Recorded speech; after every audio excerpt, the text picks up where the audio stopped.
بسم اللہ الرحمن الرحیم الذین آتیناہم الکتاب یتلونہ حق تلاوتہ اولئک یؤمنون بہ ومن یکفر بہ فاولئک ھم الخاسرون۔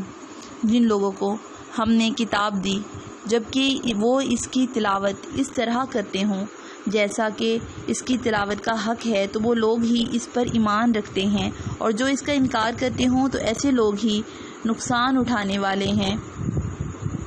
بنی اسرائیل میں جہاں سرکش لوگ بڑی تعداد میں تھے، وہاں بہت سے لوگ ایسے مخلص بھی تھے جنہوں نے تورات اور انجیل کو صرف پڑھا ہی نہیں تھا بلکہ اس کے تقاضوں پر عمل کرتے ہوئے حق کی ہر بات کو قبول کرنے کے لیے اپنے سینوں کو کشادہ رکھا تھا۔